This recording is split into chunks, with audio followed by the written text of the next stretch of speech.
Can a TikTok mechanic swap a clutch as fast as a real mechanic?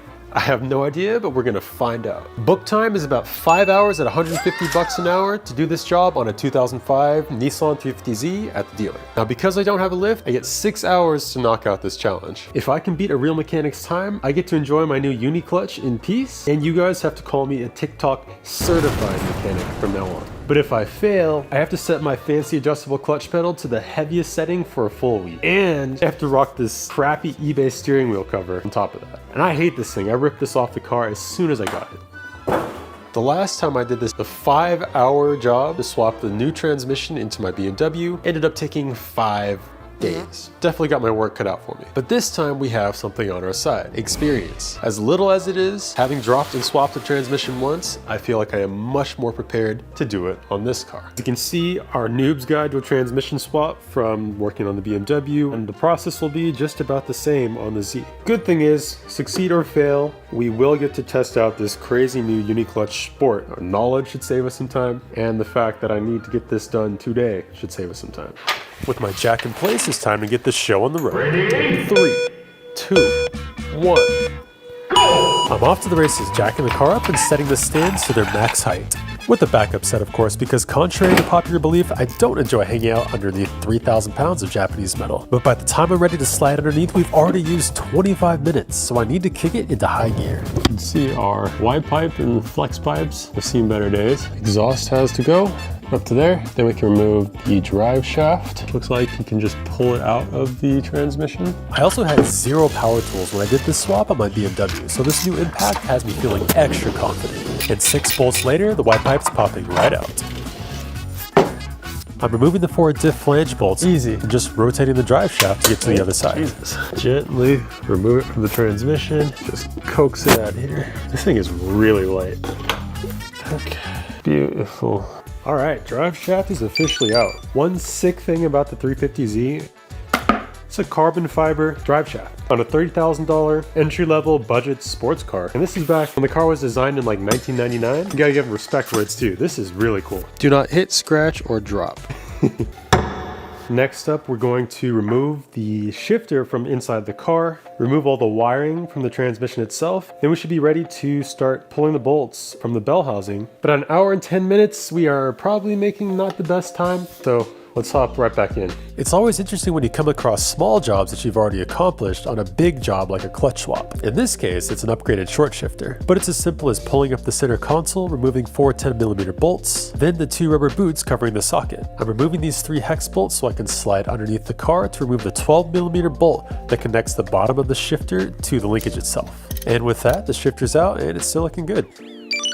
Next up, we need to remove all of the wiring that is attached to the transmission. Our O2 sensors right here, disconnect these, make sure that we remember which side goes to what. Some more just sensors and whatnot. I'm slightly intimidated because I have no idea what I'm doing, but as I'm unplugging things, the way the harness is routed is starting to make a lot more sense. It runs around the back of the transmission to a plug on the top driver's side that can only be reached with a screwdriver. I'm tracing it back from there, removing 10mm bolts and brackets or plastic snaps depending on which is more accessible. But I'm replacing all the bolts in their holes so they're easy to find when I reassemble this thing. So I've got the entire harness released and off to the side along with the slave cylinder. Last thing to do is drop this brace.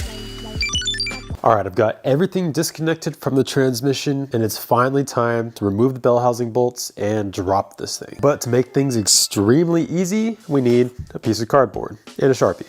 There are all kinds of different bolt sizes and we're going to make it really easy to remember exactly where they go. There are 4 bolts at the top of the engine, and as we pull the other bolts out, stick them into our template, and that way when we go to reinstall everything, it'll be extremely organized and simple. My goal is to have the transmission out of the car at the halfway mark, so if we can do that, I think we'll be in a good spot. If these bolts put up any fight like they did last time, this is a make or break moment for our challenge. But the 2 17s for the starter are coming off pretty easily. There are 2 14s and a 10 at the bottom of the transmission that I can only access with a wrench, but thankfully those are coming out pretty easy too. There's 3 bolts left on the driver's side, including this weird threaded bracket, but thankfully my template's making it really easy to remember the exact orientation it's going to go back in. Now for the last 4 bolts at the top of the bell housing, you're gonna be getting a little intimate with your engine. You grab your 17s, a breaker bar, and a 10 mil, and get comfortable because you are crawling on top of the intake plenum itself and just slide on. So you can see what you're doing back here. Now, having access to the bolts from above is a huge advantage compared to our last challenge, but that doesn't mean it's gonna be much faster for a first timer like me. I'm pulling the two 10mm holding this engine harness bracket in place to gain enough clearance to remove everything else. So now that I can see what I'm doing, I'm cracking loose the remaining 4 bolts and pulling them one by one. I'm taking note of this transmission breather tube that mounts onto one of the bolts so I can remember exactly where it goes when we reassemble everything, hopefully in the next few minutes. Oh my god, I can't get this last one and I'm running out of time. Yep, that's the blank stare of a true car enthusiast. I do not want to put that thing on my car.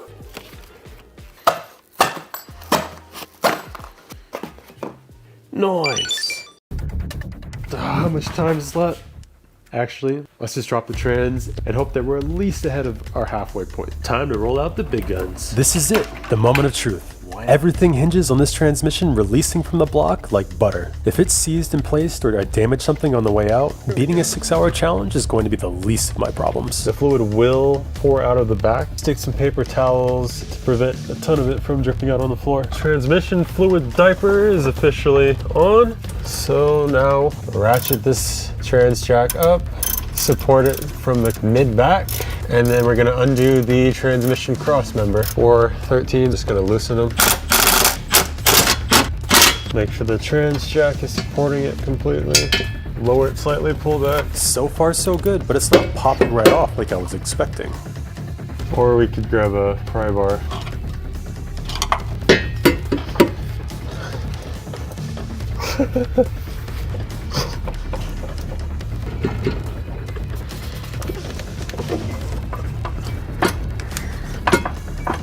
I think I might try the ratchet strap. With every second that's passing, my anxiety levels are shooting through the roof. And if this last trick up my sleeve doesn't break it free, I think we're officially screwed.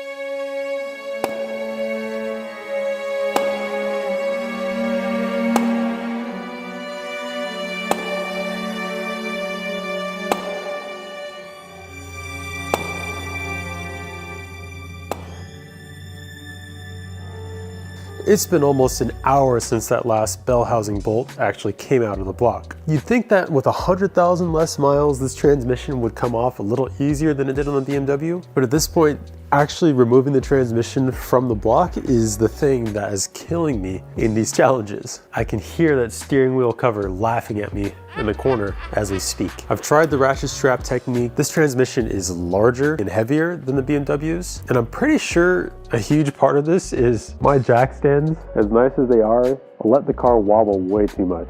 It makes me extremely uncomfortable to put any real force into the transmission shaking it because the whole car shakes above me. So yes, I have backup stands, but I might have to address that. But we're not gonna give up. We still have about 2 hours to go. If we can get this transmission off in the next 10, 20 minutes, we might still have a chance. I've got good news and bad news. The good news is I think I found my problem. What's that? Oh, it's a bolt right behind where the starter mounts. On the back side too. I think it's gonna pop right off after I get that. So with all the bolts officially out of the transmission, I can finally see daylight. The ratchet strap is performing brilliantly, and I honestly think I would have broken something without the help of this transmission jack. But things would be going a little too well if I didn't run into a slight problem immediately. Our fancy new trans jack does not go low enough to get the transmission out from another car. So we're gonna have to get it off the trans jack onto the floor and then drag it out. Oh boy. But with the transmission officially out of the way, we can finally lay eyes on our arch nemesis, the stock clutch. But there's no time to stare, so I'm zapping off the 9 clutch cover bolts and taking note of how toasted my flywheel looks. Oh yeah, but that bad news that I mentioned earlier, it's about to hit me like a brick.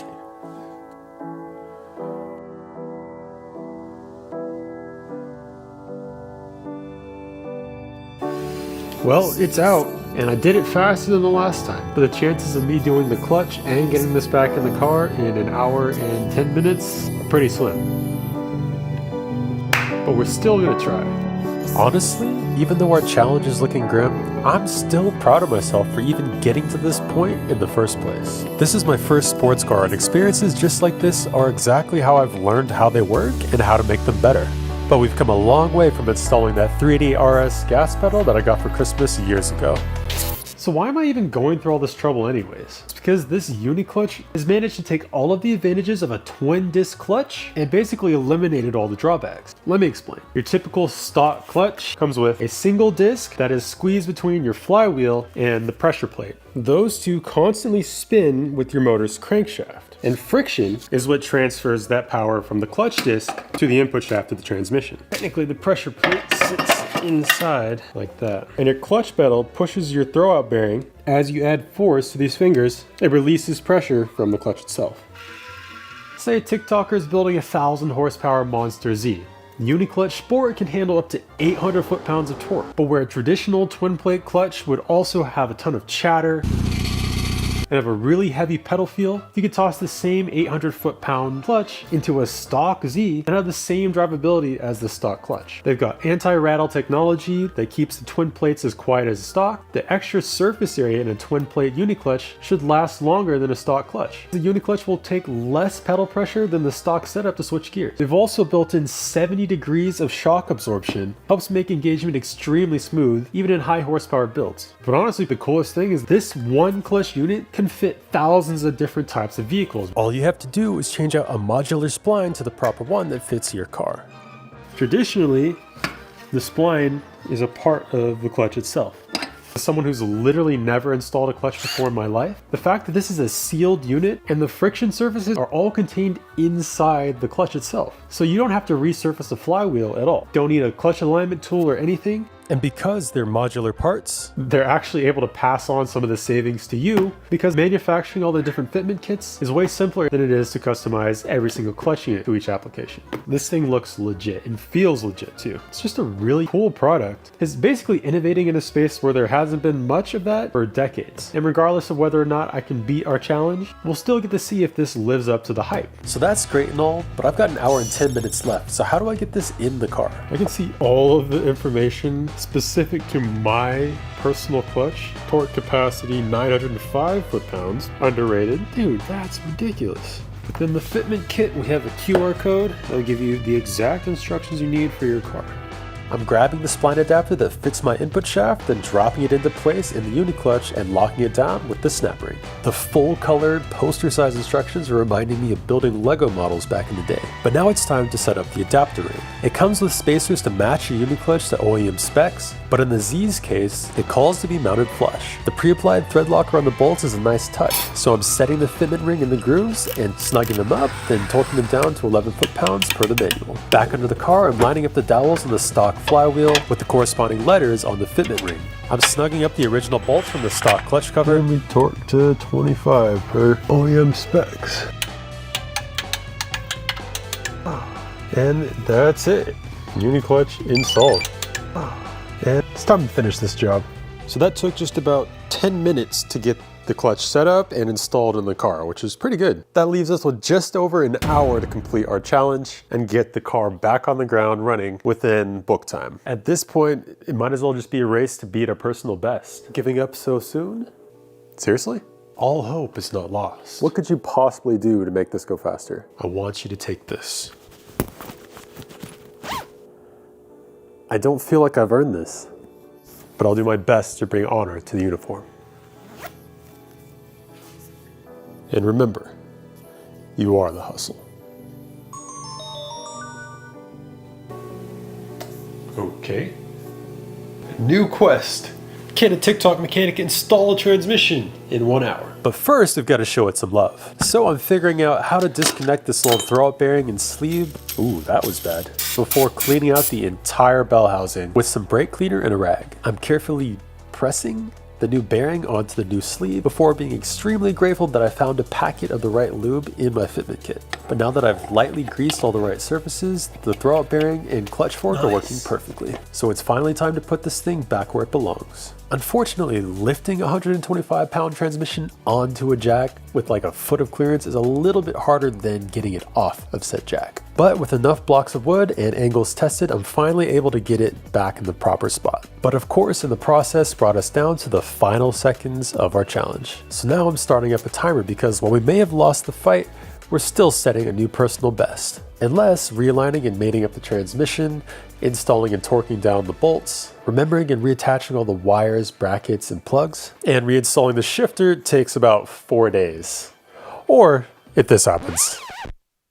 It's been almost an hour of me looking for a single bolt that has just disappeared off of the face of the earth. At this point, it's not a matter of time. It's a matter of, will I get this car on the ground before I go to sleep? Thankfully, I happened to find something in my spare bolts drawer that I think will work till I can get a new one. So we're just gonna send it. But with the final bolt installed and the tires back on the ground, our clutch swap is officially complete.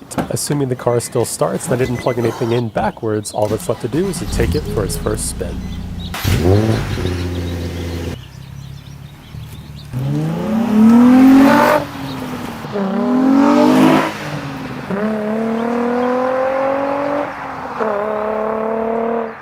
So I just finished the 300-mile break-in period for the clutch, but how does it stack up? Does it live up to the claims? I'm happy to report that the answer to that is an emphatic yes. Do you hear any crazy rattles at idle?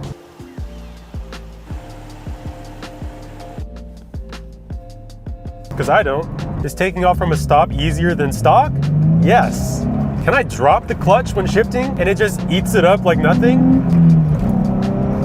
Literally just drop the clutch on that 2 to 3 shift. I will say it's way smoother than it was stock, that's for sure. It's crazy how this is a daily drivable upgrade over stock that also can kill it at the track. Honestly, I think this might be the perfect clutch for drifters. Even if you have a lower powered car, this is probably it. Smooth engagement at high RPM shifts and getting off the line. But even then, the clutch material, you can feel how it wants to grab, but there's just enough shock absorption to make it it's a really progressive, really nice feel. And the pedal is lighter than stock. I was extremely surprised at how light and nice it felt, to the point where even if I do adjust my pedal to be heavier, I think it's still gonna be lighter than the stock clutch, which is crazy.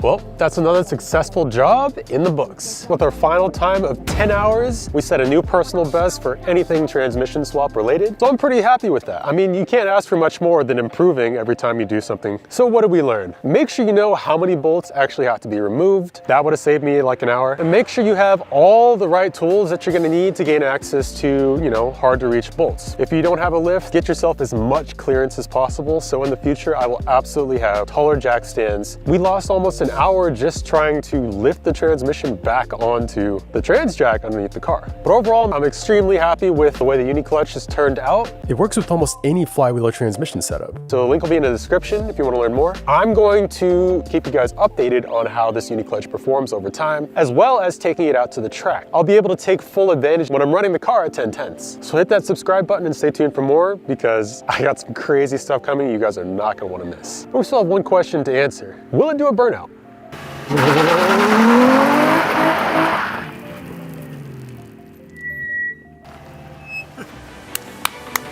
Yes, it will.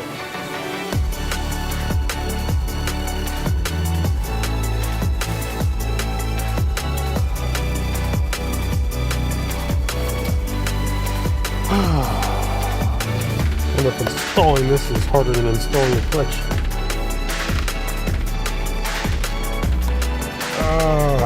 This is gross. Are you satisfied?